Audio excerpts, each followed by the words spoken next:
Hello दोस्तों, कैसे हो आप सभी। आई होप सभी बहुत अच्छे से होंगे और सभी होंगे बहुत अच्छे से, और सभी भी तैयारी बहुत अच्छे तरीके से कर रहे होंगे। कैसे हैं आप सभी, एक बार फिर से बता दीजिएगा। तो सुबह के बज चुके हैं 10, तो आप सभी को गुड मॉर्निंग, राधे राधे, जय श्री राम। तो आप सभी का स्वागत है आप सभी के प्यारे यूट्यूब चैनल रिजल्ट तक पर। अब तैयारी होगी जीत की। तो जैसा कि आप सभी को पता है कि सुबह के बज चुके हैं 10, और 10 बजे जो हम आप सभी के साथ मिलकर करते हैं वो करते हैं यूपी पुलिस री एग्जाम 2024 की तैयारी। तो क्या आप सभी तैयार हैं? मुझे आशा है कि आप सभी तैयार होंगे और बहुत ही जोश जुनून के साथ अपने प्रतिशत देने के लिए बहुत ही उत्सुक होंगे। तो चलिए, जैसे कि आप सभी को पता है कि रोज हम सुबह के 10 बजे आप सभी के साथ डिस्कस करते हैं घटना चक्र का प्रैक्टिस सेट, जो आपको दिखाई दे रहा होगा। घटना चक्र की सीरीज चलाई हुई है। ये यूपी पुलिस कांस्टेबल के लिए आपके सामने हमने जितने भी विगत वर्षों में पीवाईक्यू हो चुके हैं, यानी कि जो भी पेपर हो चुके हैं उसके पीवाईक्यू हम आप सभी के साथ डिस्कस करते हैं। आज का जो हमारा सेशन रहेगा वो जीके जीएस का रहेगा। जीके जीएस का जो हमारा पार्ट रहेगा सेट का, वो यानी कि 40 नंबर का प्रैक्टिस सेट है। और ये जो परीक्षा तिथि जो हुई थी, ये 26 तारीख को 10वां महीना अक्टूबर के महीने में 2017 को ये पेपर आपके साथ हुआ था। और ये प्रथम पाले में हमने आप सभी के साथ डिस्कस करने जा रहे हैं। आशा है कि आप सभी तैयार होंगे और अपने इस पेपर को करने के लिए बहुत ज्यादा से उत्सुक होंगे। तो चलिए, आप सबका स्वागत है आप सभी के प्यारे यूट्यूब चैनल पर। आप सभी को गुड मॉर्निंग, राधे राधे, जय श्री राम।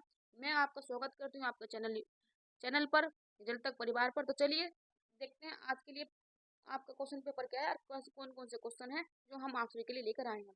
तो ये क्या है, थंबनेल पे थोड़ा गलत लिखा हुआ है, लेकिन आपका जो प्रैक्टिस सेट है ये यूपी पुलिस कांस्टेबल 26 अक्टूबर 2018 की प्रथम पाली में ये आपके साथ प्रैक्टिस सेट आया था। तो आपको क्या है, अपना क्वेश्चन पर चलना है, और बहुत अच्छे से आपको अपने सभी क्वेश्चन का आंसर करते हुए चलना है। तो हमारा जो आज सेट पेपर है वो सामान्य अध्ययन का, जैसे कि आपको दिखाई दे रहा होगा। पहला क्वेश्चन आप सभी की स्क्रीन पर आ गया। क्वेश्चन को पढ़ना है, पढ़ने के बाद आप सभी को इसका आंसर भी करते हुए चलना है। तो आप देखेंगे सबसे पहले सवाल दिया है कि एशिया के विभिन्न देशों में से कौन सा देश तेल यानी कि पेट्रोलियम का सबसे बड़ा उत्पादक देश है। यानी कि एशिया का, जो आपको यहाँ पर ऑप्शन दिए गए हैं, इनमें से तेल का पेट्रोलियम का सबसे बड़ा उत्पादक देश बताना है। सऊदी अरब होगा, यमन होगा, ईरान होगा कि इराक होगा। तो जल्दी से क्वेश्चन नंबर 1 का सभी कमेंट बॉक्स में इसका उत्तर करके बताएंगे कि हमारे क्वेश्चन का सही आंसर क्या हो जाएगा। जल्दी से आप मुझे बता दीजिएगा कि हमारे क्वेश्चन का आंसर क्या होगा। तो आपका सही आंसर आना चाहिए। तो हमारे क्वेश्चन का जो आंसर बनेगा वो बनेगा सऊदी अरब। एशिया का सबसे बड़ा तेल उत्पादक जो क्षेत्र है वो बनेगा सऊदी अरब। वैसे तो आपको पता होगा कि अमेरिका इस टाइम पे सबसे ज्यादा तेल निकाल रहा है, ये भी आपको पता होना चाहिए।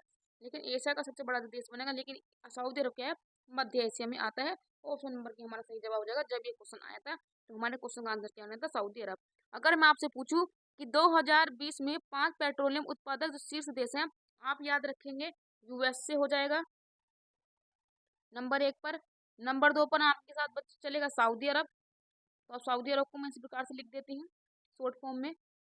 और उसके बाद आ जाएगा रूस, और उसके बाद आएगा आपका इराक। ये भी आप याद रखेंगे, इराक। ठीक है। और आपको पता होगा हाल ही की रिपोर्ट के अनुसार भारत का सबसे बड़ा जो पेट्रोलियम के साथ देने वाला, यानी कि हमने सबसे ज्यादा पेट्रोलियम का आयात किया है, तो उस देश का नाम हो जाएगा रूस। तो ये भी आप याद रखेंगे, क्योंकि रूस आपको पता होगा रूस से कोई तेल नहीं खरीदा, लेकिन भारत ने काफी सस्ते रुपए में, क्या रूबल में, उससे तेल खरीदा। तो ये भी आप याद रखेंगे। तो आई होप आप सभी को सब डिटेल पसंद आएगी, फैक्ट भी आपको पता चला होगा। चलेंगे नेक्स्ट क्वेश्चन पर। अगला क्वेश्चन फिर से आप सभी के सामने है, क्वेश्चन नंबर 2 पर चलेंगे। तो क्वेश्चन नंबर 2 आप सभी के सामने आ गया है। जल्दी से बताएंगे कि निम्न में से कौन सा भारत का सबसे पुराना तेल यानी पेट्रोलियम उत्पादक राज्य है। यानी कि भारत का सबसे पुराना तेल या पेट्रोलियम उत्पादक राज्य है। ऑप्शन है आप सभी के सामने, ओडिशा होगा, झारखंड होगा, असम होगा कि मध्य प्रदेश होगा। तो क्वेश्चन नंबर 2 का सभी आप कमेंट बॉक्स में इसको उत्तर करके बताएंगे कि हमारे क्वेश्चन का सही जवाब क्या हो जाएगा। भारत का सबसे पुराना तेल उत्पादक राज्य कौन सा है।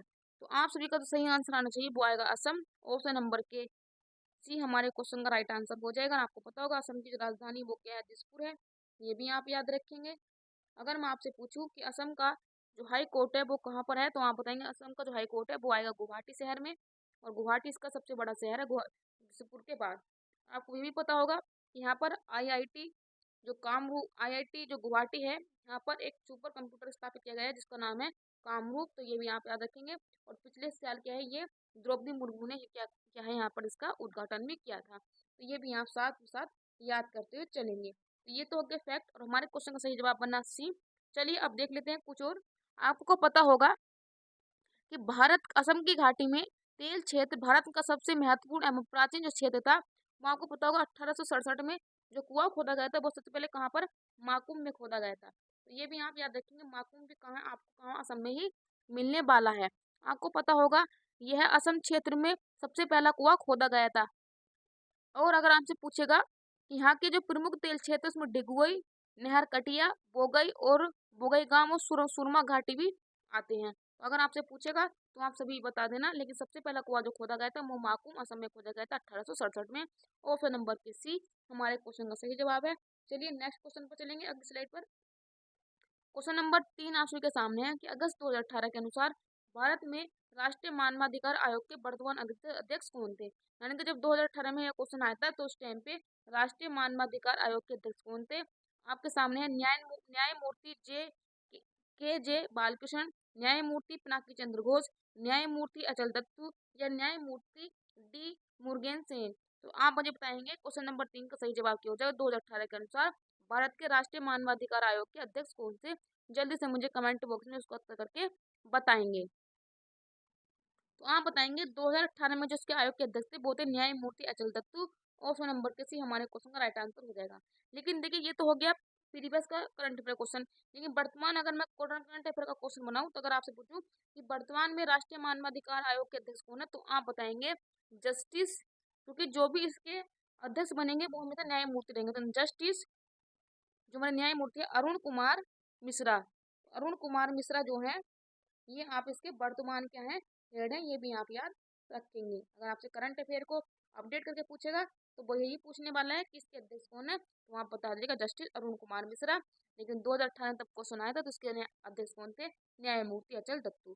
चलिए नेक्स्ट क्वेश्चन पर बढ़ेंगे। अगला क्वेश्चन आप सभी के सामने है नेक्स्ट स्लाइड पर। क्वेश्चन नंबर 4 है कि अगस्त 2018 में भारत में दिल्ली पुलिस द्वारा गठित सर्व महिला स्पेशल वेपन्स और टैक्सेस, जिसको नाम इनको स्वागत SWA टीम ने कमांडो की कुल संख्या कितनी थी।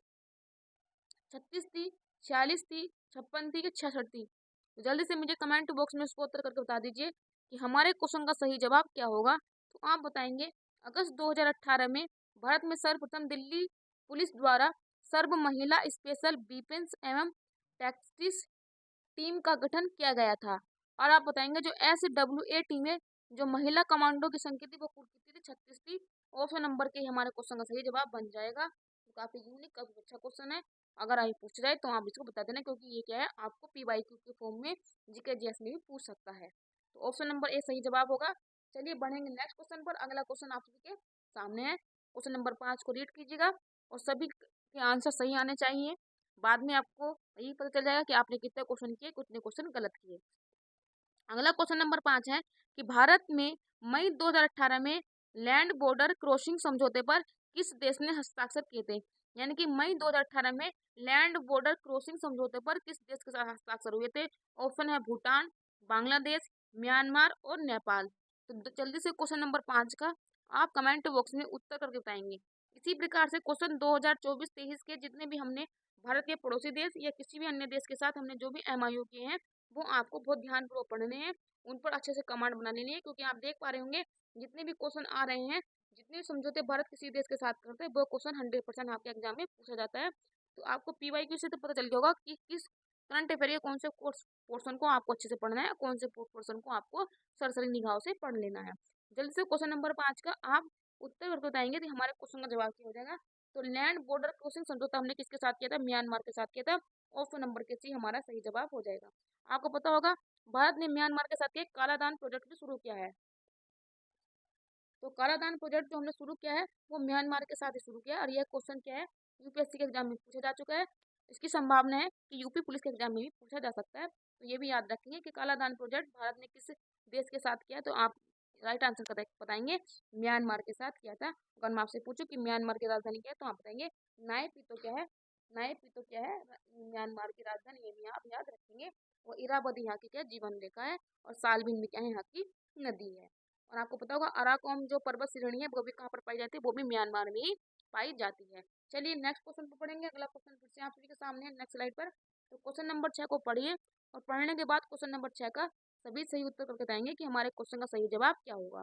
फिर से आपके सामने करंट अफेयर का क्वेश्चन आया है कि वर्ष 2016 के लिए भारत के राष्ट्रपति द्वारा अगस्त 2018 में उत्कृष्ट संसदीय पुरस्कार से किसको नवाजा गया था? यानी कि 2016 के लिए राष्ट्रपति के द्वारा अगस्त 2018 में उत्कृष्ट संसदीय पुरस्कार से किसे नवाजा गया था? ऑप्शन है गुलाम नबी आजाद, दिनेश त्रिवेदी, डॉक्टर नजमा हेपतुल्ला या हुकुम देव नारायण यादव।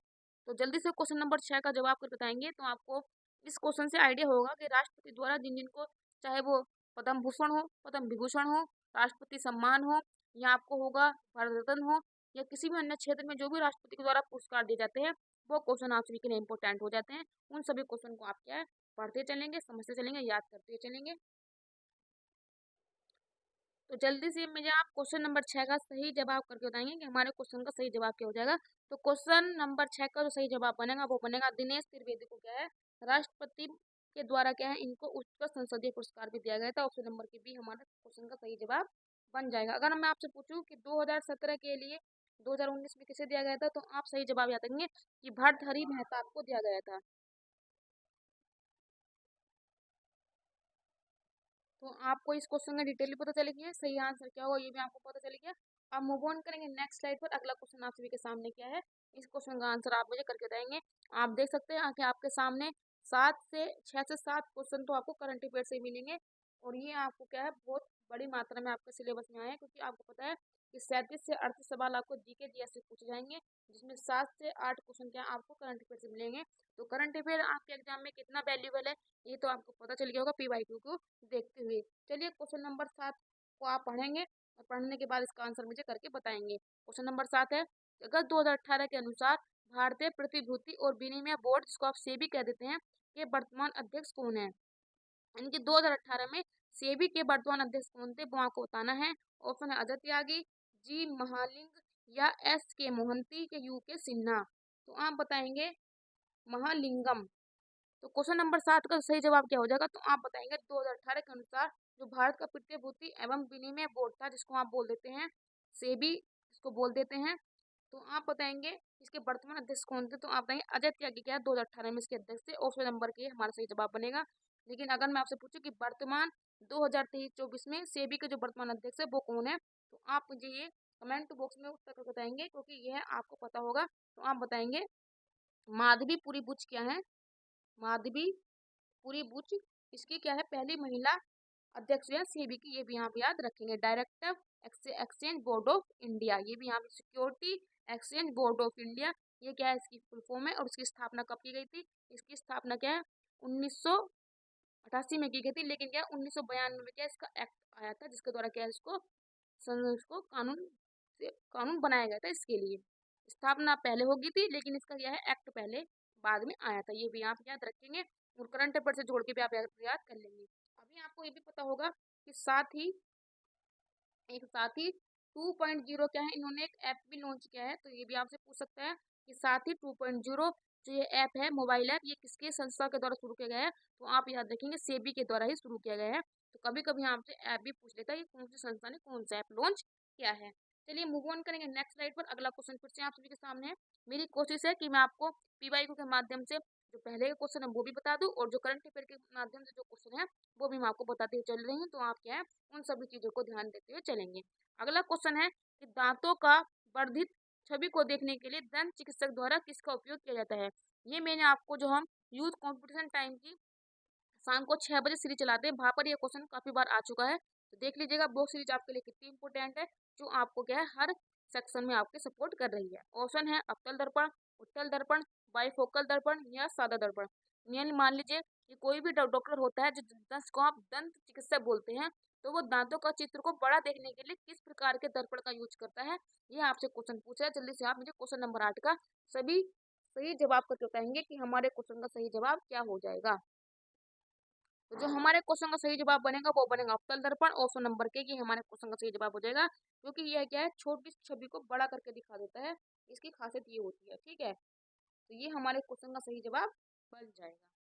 चलिए और आपसे मैं पूछूं, जो गाड़ियों का साइड मिरर होता है, साइड मिरर में हम किस प्रकार के दर्पण का यूज करते हैं? तो आप बताएंगे गाड़ी के साइड मिरर में हम छवि देखने के लिए किस मिरर का यूज करते हैं, तो आप बताएंगे उत्तल दर्पण का यूज करते हैं।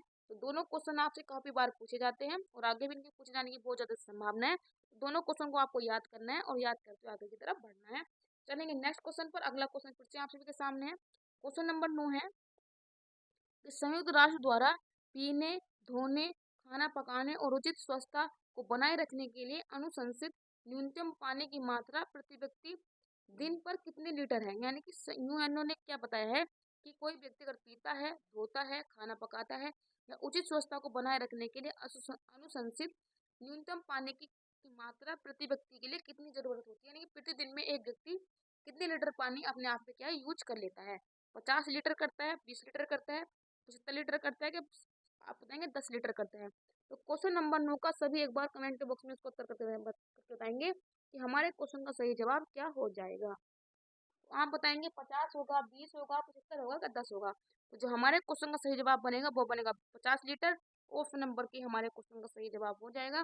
तो इस प्रकार के क्वेश्चन भी हमारे एग्जाम में पूछे जाते हैं। तो आपको हर तरह के क्वेश्चन को देख लेना है और उसी तरह से क्या है अपने एग्जाम की तैयारी भी करते हुए चलना है। इससे अच्छी आपकी तैयारी के लिए कोई भी मतलब कि आइडिया नहीं होगा कि आप किस आइडिया से तैयारी करें। पीवाईक्यू देखते हो आपको आइडिया मिल जाता है कि आपको किस सेक्शन की तरफ किस प्रकार से पढ़ना है। तो हमारे क्वेश्चन का जो जवाब बनेगा ऑप्शन नंबर के 50 लीटर हमारे क्वेश्चन का जवाब बन जाएगा। चलिए मूव ऑन करेंगे नेक्स्ट स्लाइड पर। अगला क्वेश्चन फिर से आप सबके सामने है।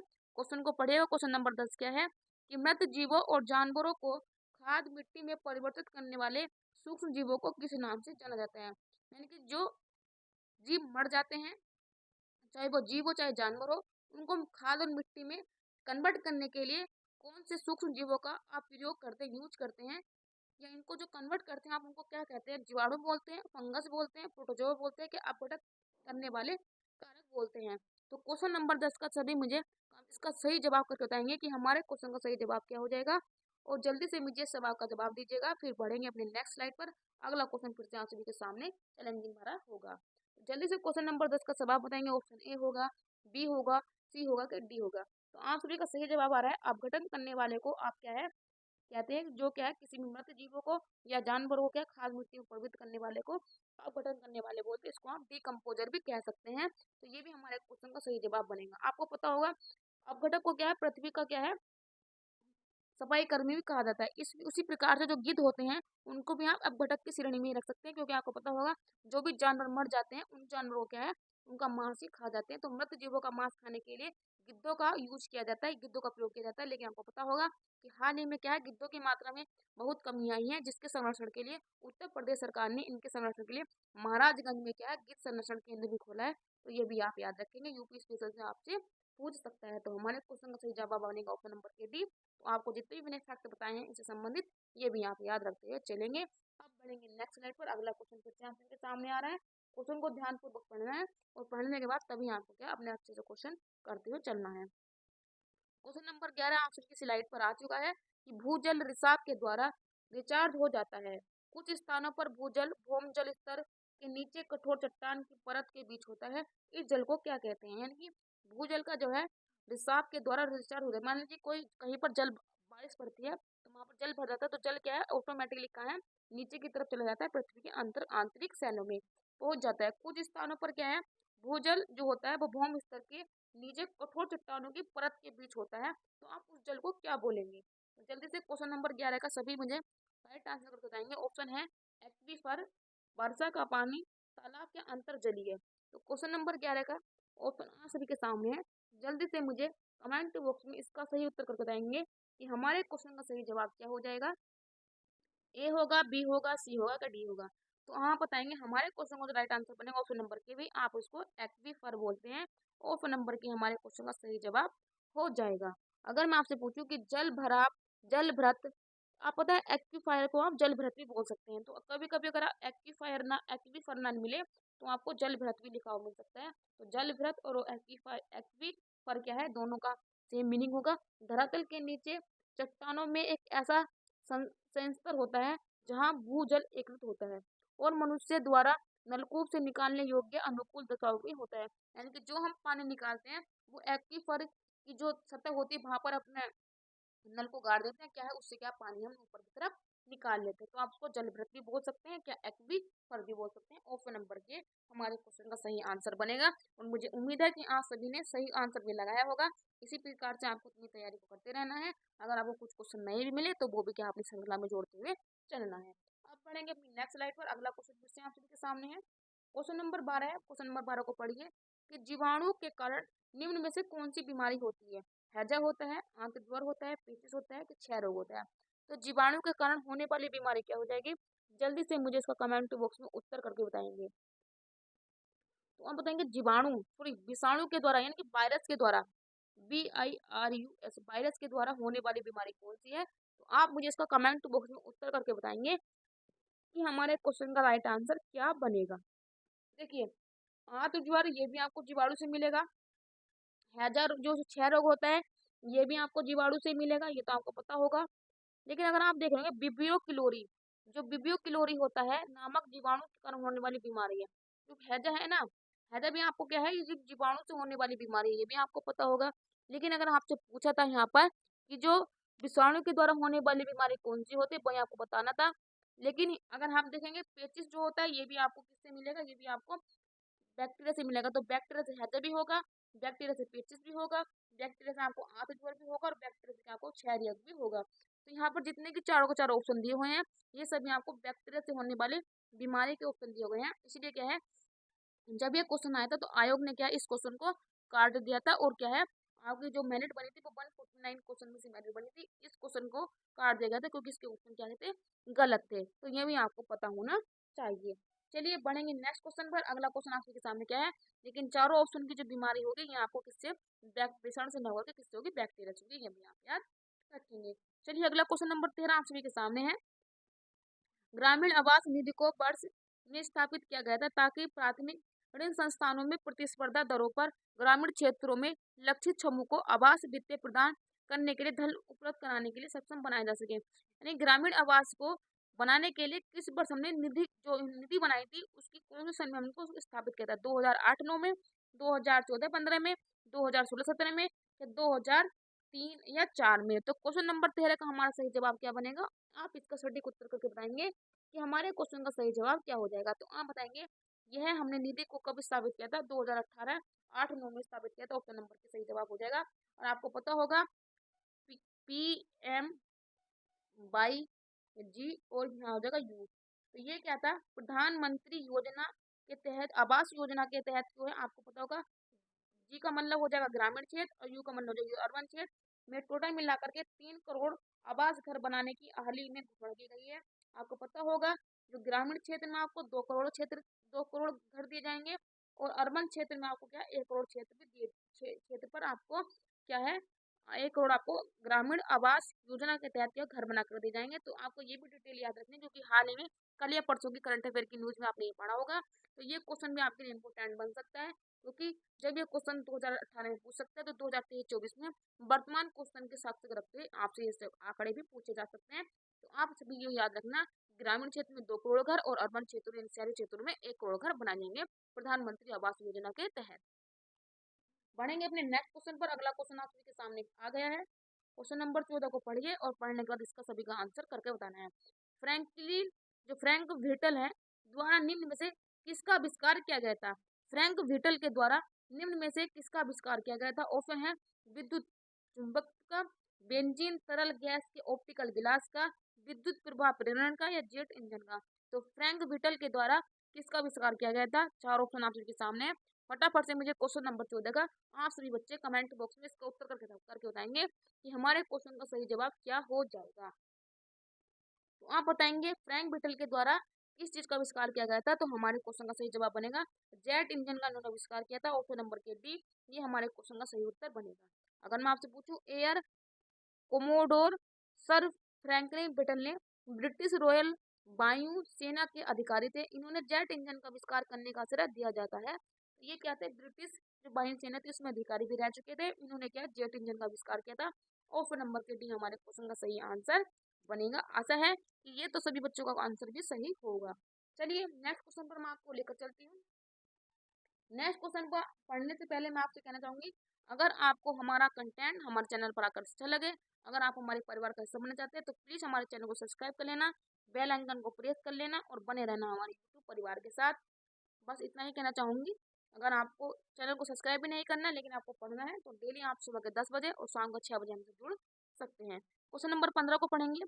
कश्मीर दी वाजपेयी ईयर्स नामक पुस्तक के लेखक कौन थे? कश्मीर दी वाजपेयी ईयर्स नामक पुस्तक के लेखक कौन थे? संजय जैन थे, RNP सिंह थे, AS दुर्लत थे या वरुण यादव थे? तो कश्मीर दी वाजपेयी ईयर्स नामक पुस्तक के लेखक कौन थे? तो क्वेश्चन नंबर 15 का आप सभी मुझे कमेंट बॉक्स में एक बार सही उत्तर करके बताएंगे कि हमारे क्वेश्चन का सही आंसर क्या हो जाएगा। तो आप बताएंगे हमारे क्वेश्चन का जो सही आंसर बनेगा वो बनेगा AS दुलत। ये हमारे क्वेश्चन का सही आंसर बन जाएगा। लेकिन अगर मैं आपसे पूछूं इसकी नाम की फुल फॉर्म क्या होगी तो आप बताएंगे अमरजीत सिंह दुलत। इनके नाम की जो फुल फॉर्म है वो है अमरजीत सिंह दुलत हो जाएगी। तो ये भी आप याद रखेंगे। और इन्हीं के द्वारा क्या कश्मीर दी वाजपेयी ईयर्स पुस्तक लिखी गई थी। ऑप्शन नंबर के सी क्वेश्चन नंबर 15 का सही आंसर हो जाएगा। आशा है ये आंसर किसी किसी को पता हो, किसी किसी को नहीं। मैं आपसे कहना चाहूंगी कि 2013-23-24 में जितनी भी नवीनतम पुस्तक है या किसी एक्टर के द्वारा, किसी फेमस पॉलिटिशियन के द्वारा जो भी पुस्तक लिखी गई हैं वो आप लोग अच्छे से याद करते रहेंगे, क्योंकि एक पुस्तक से आपके एग्जाम में क्वेश्चन पूछा ही 100% जाएगा। चलिए क्वेश्चन नंबर 16 पर चलेंगे कि केंद्रीय GST कानून को भारत के राष्ट्रपति द्वारा कब सहमति प्रदान की गई थी? यानी कि आपको पता होगा जब GST कानून आया था राष्ट्रपति के द्वारा कब उसको सहमति दी गई थी। ऑप्शन है 18 अप्रैल 2017 में, 22 अप्रैल 2017 में, 5 अप्रैल 2017 में या 12 अप्रैल 2017 में। तो केंद्रीय GST कानून पर राष्ट्रपति ने अपनी सहमति कब व्यक्त की थी? क्वेश्चन के आपको 4 ऑप्शन दिए गए हैं। जल्दी से मुझे क्वेश्चन नंबर 16 का आप जवाब करके बताएंगे कि हमारे क्वेश्चन का सही जवाब क्या हो जाएगा। तो आप बताएंगे इसको जो सहमति दी गई थी वो दी गई थी 12 अप्रैल 2017 में। ऑप्शन नंबर के डी हमारे क्वेश्चन का जवाब बन जाएगा। और जिस टाइम पे हमारे यहाँ GST आई थी उस समय पर राष्ट्रपति कौन थे? तो आप बताएंगे प्रणब मुखर्जी क्या उस टाइम पे क्या थे हमारे राष्ट्रपति थे। ये भी आप याद रखेंगे क्योंकि आपको पूछ सकता है कि GST के कानून के समय जब आया था उस टाइम पे हमारे प्रधानमंत्री राष्ट्रपति कौन थे? तो आपको जवाब बताना पड़ेगा प्रणब मुखर्जी हमारे राष्ट्रपति थे। लेकिन वर्तमान समय में भारत के राष्ट्रपति कौन है? महिला राष्ट्रपति आप बताएंगे द्रौपदी मुर्मू जी, जो मयूरभंज जिले से आती हैं। और ये क्या है झारखंड की पूर्व क्या है क्या रह चुकी है गवर्नर भी रह चुकी है। ठीक है, तो ये तो हमारे क्वेश्चन का सही जवाब हो गया। अगर मैं आपसे पूछूं कि GST को कब लागू किया गया था तो आप बताएंगे 1 जुलाई 2017 को क्या है GST को पूरे देश में एक वस्तु एक समान वस्तु सेवा कर के लिए GST प्रणाली को लागू कर दिया गया था। तो ये भी आप याद रखेंगे। आशा है कि सभी को समझ में आया होगा, क्वेश्चन काफी अच्छा भी लगा होगा। बढ़ेंगे अपने नेक्स्ट क्वेश्चन पर। अगला क्वेश्चन आप सभी के सामने है। तो क्वेश्चन नंबर 17 आप सभी के सामने आ चुका है कि सूचना प्रौद्योगिकी संशोधन अधिनियम 2008 27 अक्टूबर को कब लागू किया गया था? जो सूचना प्रौद्योगिकी अधिनियम था उसको संशोधित किया गया था तो 2008 में संशोधित किया गया था। लेकिन इसको 27 अक्टूबर किस सन को उसको लागू किया गया था? 2009 में, 2016 में, 2001 में या 2005 में? तो जल्दी से क्वेश्चन नंबर 17 का आप सभी मुझे कमेंट बॉक्स में इसको उत्तर करके बताएंगे कि हमारे क्वेश्चन का सही जवाब क्या हो जाएगा। देखिए स्टूडेंट, आपको दो क्वेश्चन ऑप्शन तो बेसिक कट कर देंगे क्योंकि जब 2008 में संशोधित हुआ है तो 2001 में तो लागू नहीं हुआ होगा, 2005 में तो लागू नहीं हुआ होगा। अगर हो भी गया होगा तो संशोधित होने के बाद तो इसके बाद में ही लागू होगा। तो दो ऑप्शन आपके पास बचते हैं, सी और डी में से तो आपका ऑप्शन होगा नहीं, तो ये तो कट। जल्दी से बताइएगा। अगर आप थोड़ा आइडिया भी लगाएंगे तो आप सटीक उत्तर पर पहुंच सकते हैं। तो आपका सही जवाब आ रहा है 2009 में क्या है इसको लागू किया गया था। 27 अक्टूबर 2009 में सूचना प्रौद्योगिकी संशोधन अधिनियम को लागू किया गया था 2009 में। लेकिन संशोधन कब किया गया था? 2008 में। तो क्वेश्चन का जो सही जवाब बना ऑप्शन नंबर के, ये हमारे क्वेश्चन का सही जवाब हो जाएगा। चलिए मूव ऑन करेंगे नेक्स्ट स्लाइड पर। अगला क्वेश्चन आप सभी के सामने है। क्वेश्चन नंबर 16 है वन डिस्ट्रिक्ट वन प्रोडक्ट से आया है। वन डिस्ट्रिक्ट वन प्रोडक्ट योजना को शुरू करने वाला भारत का सबसे पहला राज्य उत्तर प्रदेश था, जिसने 24 जनवरी 2018 को यह लागू की थी। और कंगना रनौत क्या है वर्तमान में इसकी ब्रांड एम्बेसडर भी है। आपको पता होगा हिमाचल प्रदेश में भी क्या आपको सीट से भी चुनाव लड़ी जो वे जीत गई है। तो बताएंगे कि 1 जिला एक उत्पाद योजना के तहत हस्त निर्मित कागज के उत्पादन में उत्तर प्रदेश के किस जिलों को चुना गया है? यानी कि यहाँ पर हस्त निर्मित कागज का निर्माण किया जाता है उसके उत्पादन के लिए उत्तर प्रदेश के किस जिले को चुना गया? अमेठी को चुना है, जालौन को चुना है, देवरिया को चुना है कि आप बताएंगे कुशीनगर को चुना गया है। तो क्वेश्चन नंबर 18 का सही जवाब क्या हो जाएगा? जल्दी से आप कमेंट बॉक्स में इसको उत्तर करके बताएंगे कि हस्त निर्मित कागज का उत्पादन उत्तर प्रदेश के किस जिले में किया जाता है। तो आपको देना है सही जवाब। तो आप बताएंगे हमारे क्वेश्चन का सही जवाब बनेगा वो बनेगा जालौन। और जालौन का जो जिला मुख्यालय वो कहाँ पर मिलेगा? आपको उरई में मिलेगा। ये भी आप याद रखेंगे क्योंकि कभी कभी क्या है इनके जिला मुख्यालय ही पूछ लेता है। तो जालौन का जो आपको जिला मुख्यालय मिलेगा वो उरई में मिलेगा। हमारे क्वेश्चन का सही जवाब बनेगा ऑप्शन नंबर के ए। ऑप्शन नंबर के बी हमारे क्वेश्चन का सही जवाब हो जाएगा। और वन डिस्ट्रिक्ट वन प्रोडक्ट के तहत आपको पता होगा, मैंने इसकी पूरी डिटेल बता दी। अगर आपसे पूछा जाएगा तो आप क्या है इस क्वेश्चन का जवाब भी दे सकते हैं। और ये क्वेश्चन आपको यूपी स्पेशल से पूछा गया हुआ सवाल है। चलिए मूव ऑन करेंगे नेक्स्ट स्लाइड पर। अगला क्वेश्चन आप सबके सामने है। तो आपको बताना है क्वेश्चन नंबर 19 के बारे में कि एशियाई खेल 2018 में डबल ट्रैप शूटिंग में रजत पदक विजेता 15 वर्षीय शार्दुल बिहान उत्तर प्रदेश के किस जिले के रहने वाले थे? देखिए इस क्वेश्चन से आपको ये सीखना है कि 2023-24 में जितनी भी स्पोर्ट्स से संबंधित प्रतियोगिता हुई हैं और उत्तर प्रदेश के किसी भी नागरिक ने चाहे वो स्वर्ण पदक जीता हो, चाहे वो गोल्ड पदक, चाहे गोल्ड मेडल जीता हो, चाहे ब्रॉन्ज मेडल जीता हो, वो अगर उत्तर प्रदेश का निवासी है तो आपको उसके बारे में सभी चीजें पता होनी चाहिए कि वो उत्तर प्रदेश किस जिले से संबंधित है। क्योंकि इस प्रकार का क्वेश्चन यूपीएससी के करंट अफेयर से आपसे मालूम कर लेता है। क्योंकि हर आप सेक्शन में देख रहे होंगे वो आपको हर पेपर में आपसे एक न एक सवाल इस तरह का पूछा जा चुका है। आगे भी पूछे जाने की संभावना है। तो आपको इस तरह के क्वेश्चन को तैयार करते हुए चलना है।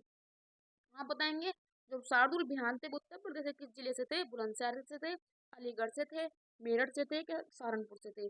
तो क्वेश्चन नंबर 19 का जो हमारा सटीक उत्तर बनेगा वो बनेगा ऑप्शन नंबर के सी। ये मेरठ के रहने वाले थे। ऑप्शन नंबर के सी हो जाएगा।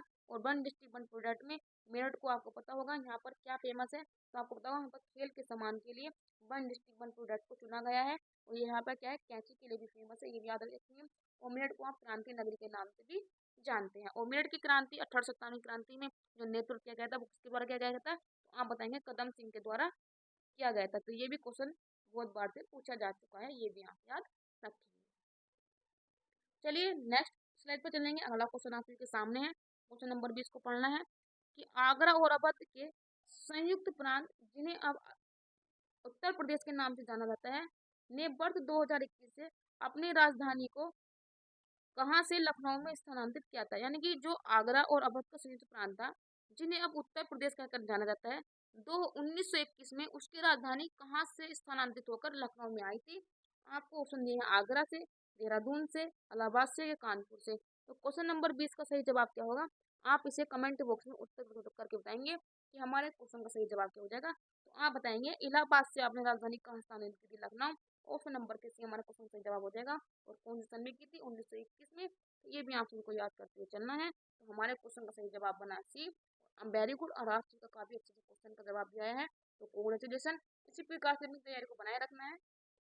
जल्दी ही आपके एग्जाम में घोषणा भी होने वाली है, ये भी आपको पता ही होगा। क्वेश्चन नंबर 21 है कि गौतम बुद्ध की माँ देवदह राज्य के शासक के परिवार से थी। अब यह उत्तर प्रदेश के किस जिले में आता है? जो गौतम बुद्ध की माँ थी आपको पता होगा, तो ये देवदह राज्य से संबंधित थी। वर्तमान में वह राज्य क्षेत्र उत्तर प्रदेश के किस जिले में आता है ये आपको बताना है। आपको पता होगा कि महात्मा बुद्ध की जो माता थी वो माया देवी थी। आपको पता होगा वह कोयली गणराज्य के प्रमुख सुप्रदुप की कन्या थी। बौद्ध साहित्य में माया देवी के जो पिता थे वो देवदह नामक स्थान पर उल्लेखित थे। लेकिन अगर आपको पता होगा जो वर्तमान वो स्थल है वो कहाँ पर है? ना तो वो देवरिया में है, ना तो वो गोरखपुर में है, ना ही बस्ती में, ना ही गोंडा में है। लेकिन जो भी वर्तमान स्थल है वो आपको महाराजगंज में मिलने वाला है। जब उस टाइम पे क्वेश्चन आया था तो इसमें से क्या था, चारों ऑप्शन को गलत कर दिया गया था। तो इसको भी क्या है क्वेश्चन से हटा दिया गया था। सभी बच्चों को क्या है यहाँ पर क्वेश्चन के नंबर दिए गए थे। लेकिन देखा जाए तो वो कुछ क्षेत्र आपको बस्ती में मिलता है, लेकिन उन्होंने बस्ती को आंसर नहीं माना था, महाराजगंज को माना था। इस वजह से क्या है सभी को बच्चों को इस पे आंसर भी दिया गया था। तो हमारे क्वेश्चन का सही जवाब बनेगा महाराजगंज। और आप याद रखेंगे कोयली वंश की थी, ये भी याद रखेंगे, जो वर्तमान महाराजगंज उत्तर प्रदेश के जिले में मिलता है। ठीक है, चलेंगे नेक्स्ट क्वेश्चन पर। अगला क्वेश्चन आप सभी के सामने क्या है? अगला क्वेश्चन है क्वेश्चन नंबर 22 कि वाल्मीकि का जो आश्रम है ब्रह्मवर्त में था, जो है कहाँ पर? यानी कि जो वाल्मीकि थे उनका जो आश्रम था वो ब्रह्मवर्त में था। पहले क्या है उस स्थान को ब्रह्मवर्त के नाम से जाना जाता था, लेकिन वर्तमान में उस स्थान का नाम क्या है? बिठूर है, झांसी है, ललितपुर है कि उरई है? जल्दी से क्वेश्चन नंबर 22 का जवाब बताएंगे।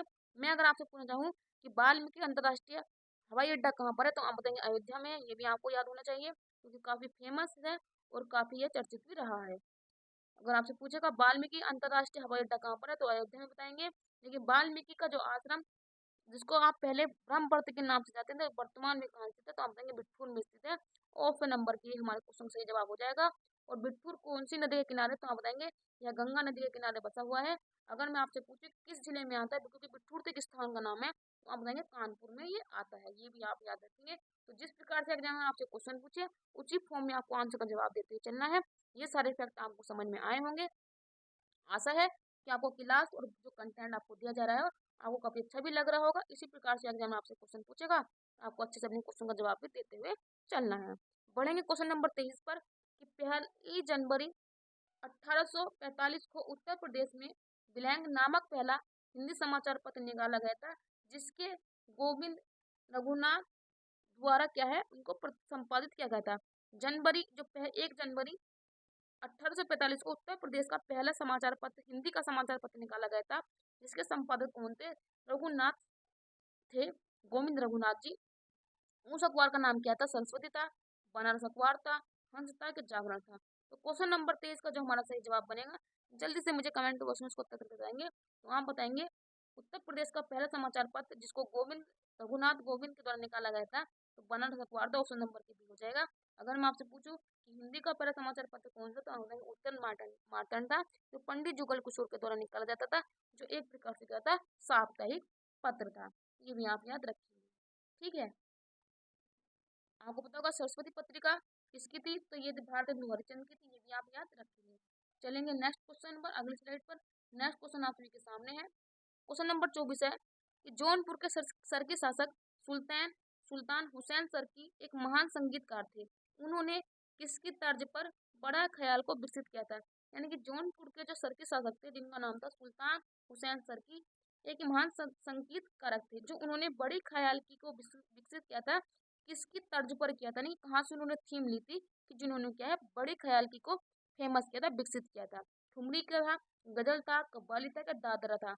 जल्दी से क्वेश्चन नंबर 24 का आप मुझे कमेंट बॉक्स में उत्तर करके बताएंगे कि हमारे क्वेश्चन का सही जवाब क्या हो जाएगा। तो आप बताएंगे ठुमरी की तर्ज पर उन्होंने क्या है बड़ा ख्याल को विकसित किया था। ऑप्शन नंबर की हमारा सही जवाब हो जाएगा। और पिछली सीरीज में आया था कि ठुमरी की जो फेमस गायिका है वो हो जाएगी गिरजा देवी। ये भी आप रखेंगे। और गिरजा देवी को जो है इनके जो शिष्य थे वो उनको अप्पा जी कहकर भी पुकारते थे। और ये भी हमारा क्वेश्चन का राइट आंसर हो जाएगा। और ये किस घराने से संबंधित थी, तो आप बताएंगे ये बनारस घराने से संबंधित थी। ये भी आप याद रखेंगे क्योंकि जिस प्रकार से आपसे क्वेश्चन पूछा जा सकता है, घुमा फिरा के एग्जाम में क्वेश्चन पूछेगा और यहीं से आपको क्वेश्चन के आंसर भी मिल जाएंगे। बस आपको क्या है डेली सुबह के 10 बजे हमसे जुड़ना है और जितना ही हम आपको बताएं अपनी तरफ से भी थोड़ा पढ़ना है और इस सेशन को भी देखना है, तो आपका पेपर बहुत अच्छे से क्लियर हो जाएगा। चलिए, ये भी यूपी स्पेशल सवाल पूछा गया है कि भेड़ कुंड जहां अर्जुन ने द्रौपदी से शादी करने के लिए मछली को निशाना बनाया था, वह उत्तर प्रदेश में कहाँ है? यानी आपको पता होगा कि जब पांडवों को अज्ञातवास हुआ था, तो वहां पर क्या एक वर्ष का उन्होंने अज्ञातवास निकाला था। तो अज्ञातवास के जब जब उनको पता चला था कि स्वयंवर हो रहा है, तो अर्जुन ने आपको पता होगा पानी में देख कर क्या मछली की आंख में निशाना लगाया था। तो वह स्थान उत्तर प्रदेश में कहाँ पर था? इटापा में है, फिरोजाबाद में है, फरुखाबाद में, कि बाराबंकी में है? तो क्वेश्चन नंबर 25 का जो हमारा सही जवाब बनेगा, आप मुझे इसका कमेंट बॉक्स में उत्तर करके बताएंगे कि हमारे क्वेश्चन का सही जवाब क्या हो जाएगा। तो आप बताएंगे वर्तमान क्षेत्र कहाँ पर आता है? फरुखाबाद में आता है। ऑप्शन नंबर के सी हमारे क्वेश्चन का सही जवाब बन जाएगा। आपको पता होगा फरुखाबाद में महादेवी वर्मा का जन्म भी हुआ था। ये भी याद रखेंगे। इनको क्या है आधुनिक भारत की मीरा भी कहा जाता है। ये भी क्वेश्चन आपको याद करते हुए चलना है।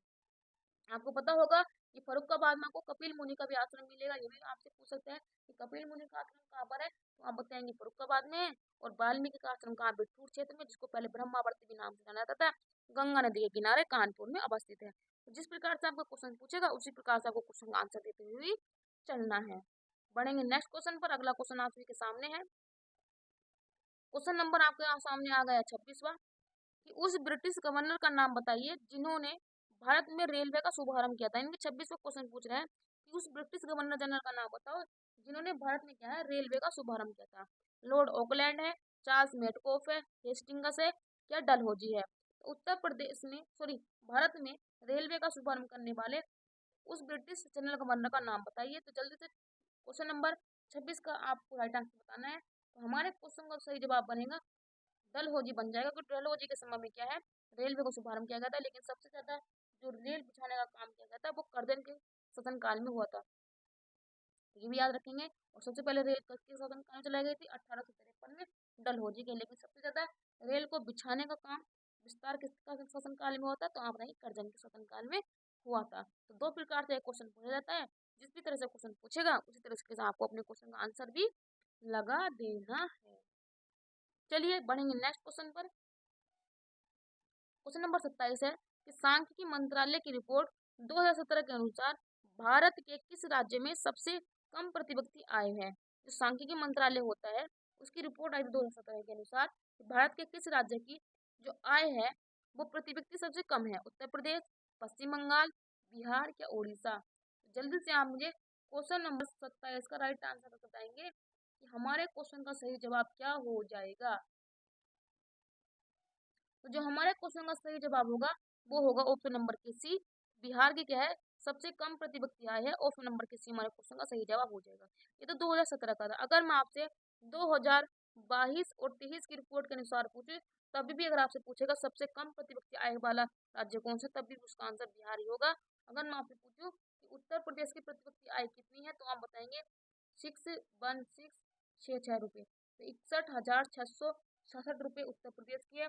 पश्चिम बंगाल की आपसे पूछेगा तो आप बता दीजिएगा 12,1267 हो जाएगी। उड़ीसा की सबसे ज्यादा हो जाएगी, लेकिन बिहार की सबसे कम है, 43,605 हो जाएगी, जो वर्तमान दशा में भी सबसे कम थी और 2017 के अनुसार भी सबसे कम थी। बढ़ेंगे नेक्स्ट क्वेश्चन पर। क्वेश्चन नंबर 28 आप सभी के सामने है।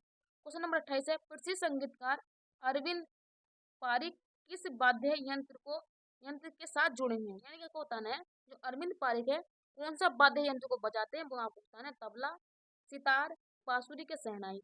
तो क्वेश्चन नंबर 28 का सही जवाब क्या होगा, तो आप बताएंगे या सितार को बजाते हैं। ऑप्शन नंबर किसी अरविंद पारिक का संबंध किससे है, सितार से है। तो ये हमारे क्वेश्चन का सही जवाब हो जाएगा। और 2018 में क्या उनको पद्म भूषण भी दिया गया है, ये भी आप याद रखेंगे। देखिए जिनको पद्म विभूषण, भारत रत्न दिया जाता है, तो इनके एग्जाम में पूछे जाने के बहुत ज्यादा चांसेस बढ़ जाते हैं। तो जिनको भी 2023-24 के दौरान यह पुरस्कार दिए गए हैं, तो भी उनको आप याद रखें, क्योंकि आपको पता होगा कि इस बार क्या है 5 को पद्म विभूषण दिया गया है, जिसको में आपको पता होगा सुब्रमण्यम और यामिनी कृष्णमूर्ति को क्या है 2 को दिया गया है, जो भी दोनों ही भरतनाट्यम से संबंधित है। और इन दोनों के सवाल एग्जाम में पूछे जाने की संभावना बहुत ज्यादा से है, तो आप यामिनी कृष्णमूर्ति और एम के सुब्रमण्यम को याद रखेंगे। ठीक है, बढ़ेंगे नेक्स्ट क्वेश्चन पर। अगला सवाल क्या है आपको देखना है। क्वेश्चन नंबर 29 है कि जून 2018 में समाप्त होने वाले फसल वर्ष के दौरान अनाज उत्पादन की अनुमानित मात्रा क्या थी। आप बताएंगे 254.83 million ton, 264.83 million ton, 274.83 million ton या 284.83 मिलियन टन। तो 2018 के जो समाप्ति हुआ था फसल वर्ष के दौरान अनाज को उत्पादन करने की अनुमानित मात्रा क्या थी। क्वेश्चन नंबर 29 का सभी कमेंट के बॉक्स में इसको उत्तर कर बताएंगे कि हमारे क्वेश्चन का सही जवाब क्या बनेगा। तो आप बताएंगे 284.83 मिलियन टन संभावना थी ऑप्शन नंबर के डी। और 2023-24 के दौरान पूछेगा तो आप बताएंगे 330.53 मिलियन टन गेहूं के उत्पादन की क्या है यहाँ पर अनुमानित मात्रा लगाई गई थी। तो ये तो वर्तमान दशा का आपको आंकड़ा हो गया, लेकिन 2018 में जब से पूछेगा तो क्वेश्चन नंबर के टी हमारे क्वेश्चन का जवाब हो जाएगा। आपको क्या है ये वाला आंकड़े को याद करना है, क्योंकि अगर क्वेश्चन बनेगा तो लेटेस्ट आंकड़े से आपसे क्वेश्चन पूछा जाएगा।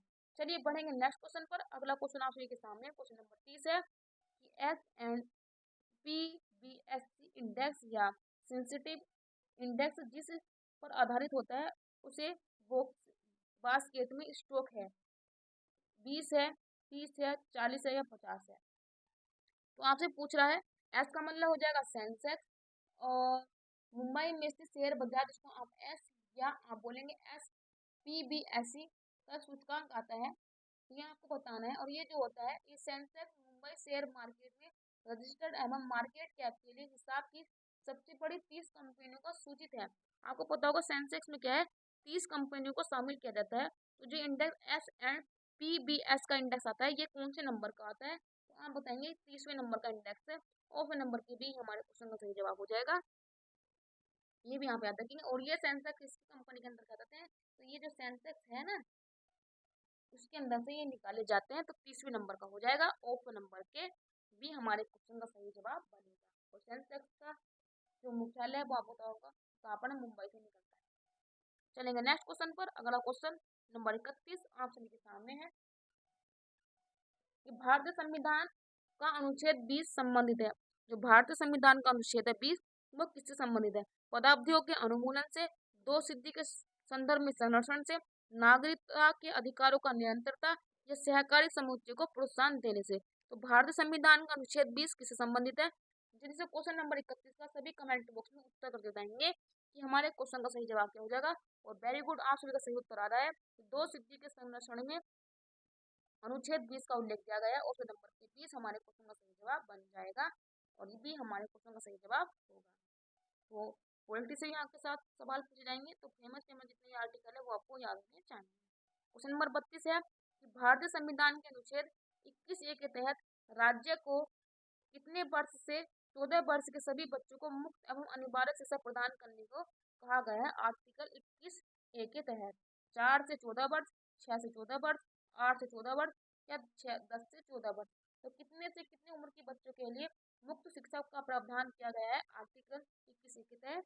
तो क्वेश्चन नंबर 32 का सभी कमेंट बॉक्स में उत्तर करके बताएंगे। तो आप बताएंगे 6 से 14 वर्ष के बच्चों के लिए क्या मुफ्त और अनिवार्य शिक्षा का प्रावधान किया गया है अनुच्छेद 21A के तहत।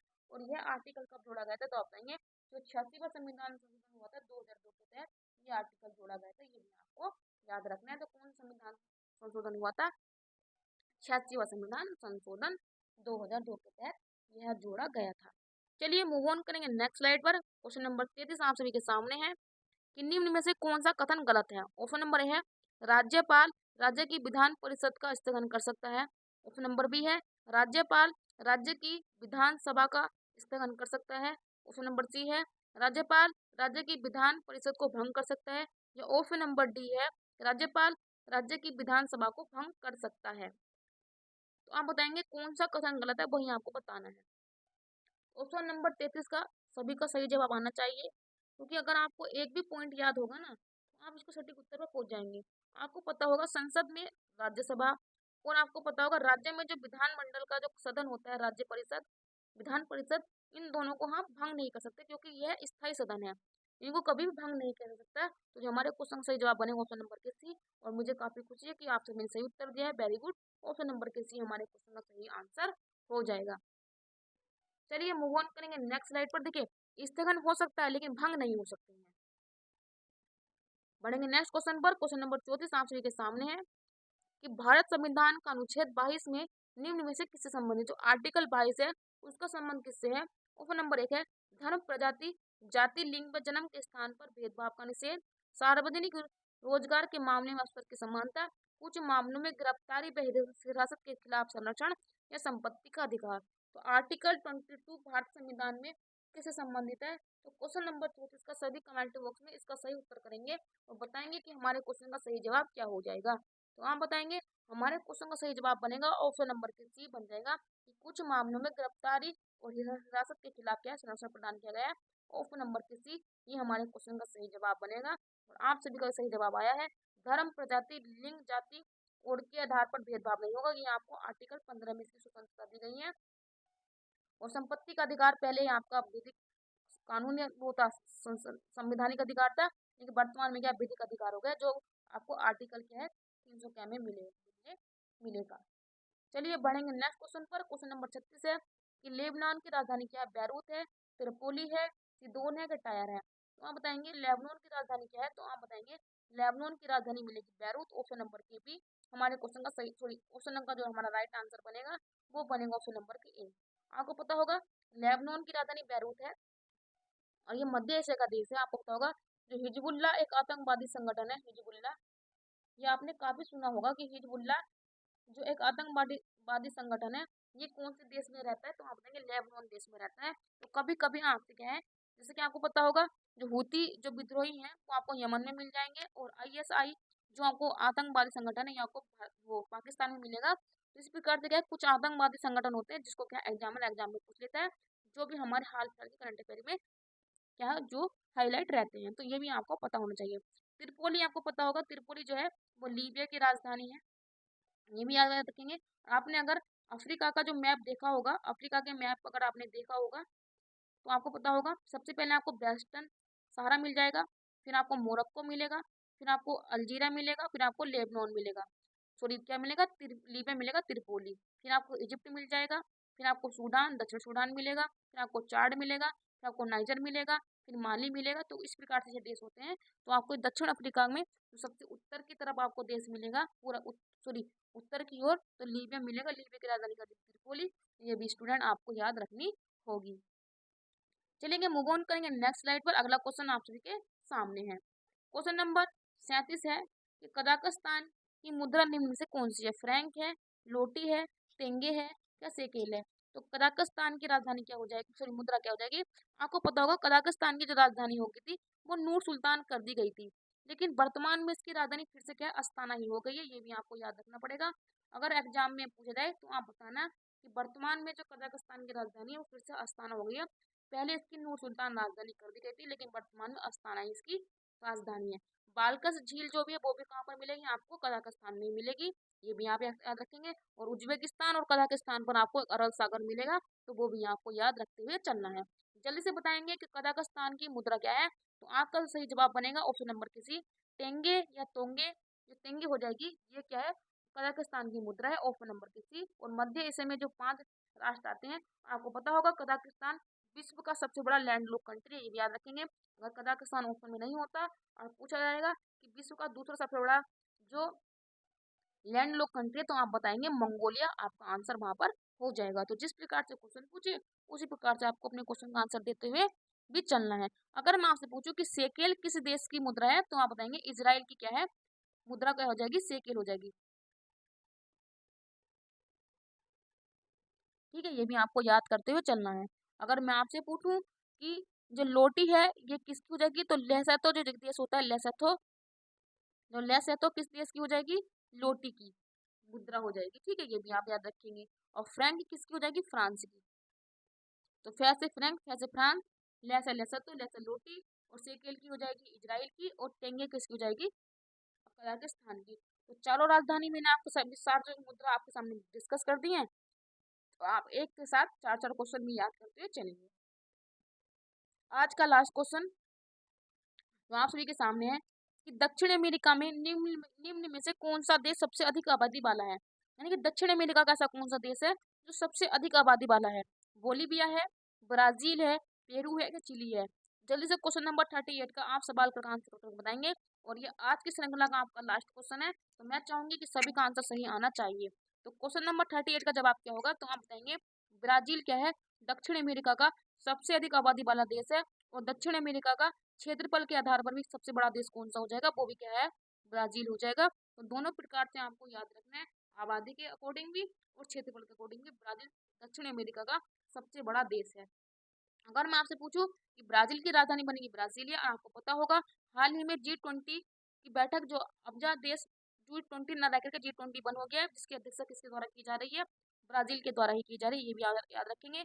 और वर्तमान में इटली के द्वारा क्या G7 की बैठक की संचालित की गई है। आपको पता होगा मोदी जी वहां पर कल पहुंच गए हैं। तो G7 की बैठक का आयोजन किसके देश के द्वारा हो रहा है, तो आप बताएंगे इटली के। G20 या G21 का जो आयोजन हो रहा है ब्राजील के द्वारा। आपको पता होगा जो ब्रिक्स सम्मेलन की अध्यक्षता की जा रही है वो रूस के द्वारा की जा रही है। आपको पता होगा कल वहां पर क्या है, विदेश मंत्रियों की बैठक का भी आयोजन किया गया है। तो ये चारों क्वेश्चन आप सभी से एग्जाम पूछ सकता है, क्योंकि ये हाईलाइट क्वेश्चन है, तो इन सभी से क्वेश्चन पूछे जा सकते हैं। तो ये तो हो गया आज का हमारा प्रैक्टिस सेट, कैसा लगा आपको, और आपने 38 क्वेश्चन में से कितने क्वेश्चन अटेम्प्ट किए ये भी आप बताएंगे। जो मैंने आपको फैक्चुअल जानकारी दी वो आपको कैसी लगी, एक बार कमेंट बॉक्स में ओपन कमेंट जरूर बता दीजिएगा। तो स्टूडेंट ये थे आज के हमारे 38 क्वेश्चन जो मैंने आप सबके साथ डिस्कस किए। कैसी लगी क्लास, कैसा लगा आपको कंटेंट, बता दीजिएगा। अगर आपको कंटेंट और हमारी क्लास अच्छी लग रही है तो प्लीज़ चैनल को सब्सक्राइब कर लेना, बेल आइकन को प्रेस कर लेना, और बने रहना हमारे प्यारे यूट्यूब चैनल रिजल्ट तक परिवार के साथ। मैं आपको बता दूं कि आप क्या है हमारे चैनल पर विजिट कीजिएगा, वहाँ पर आपको 4 से 5 डेली के डेली उसमें जो हमारी कम्युनिटी पोस्ट होती है वहाँ पर आपको करंट अफेयर, जीके, जीएस या किसी भी पोर्सन से आपको वहाँ पर क्या है ऑथेंटिक क्यूज दिए जाते हैं। तो आप वहाँ पर भी विजिट करके अपने पार्टिसिपेट कर सकते हैं। जितनी भी आपको जिससे संबंधित जानकारी वो आप सब कमेंट बॉक्स में लिख दीजिएगा, तो जिससे क्या है आपको वहाँ पर भी रिवीजन का मौका मिल जाएगा और कितना आप पढ़ रहे हैं वहाँ पर भी आपको जांचने का मौका मिलेगा। तो क्विज पर भी क्या है अपनी पार्टिसिपेट कीजिएगा। कम्युनिटी पोस्ट पर आपको क्विज भी दी जाती है डेली की डेली। तो ये था आज का हमारा 40 नंबर का प्रैक्टिस सेट। आपको मैंने प्रतिशत बता दिया कौन सा आपको सेट पेपर किया है, और पीवाईक्यू की फॉर्म में हम कर रहे हैं। तो यूपी पुलिस एग्जाम भर्ती जो 2024 में एग्जाम होगा उसकी तैयारी चल रही है। तो आपको क्या है कुछ नहीं करना है, बस सुबह के 10 बजे शाम के 6 बजे हमसे जुड़ना है और अपनी तैयारी को करते रहना है। तो चलिए मैं लेती हूँ आपसे विदा, मिलते हैं आपको शाम के सेशन में जो जुनून के साथ। मैं आप सभी की दोस्त अभिलाषा राजपूत, तब तक के लिए लेती हूँ विदा। आप सभी को बहुत बहुत धन्यवाद। Thank you so much.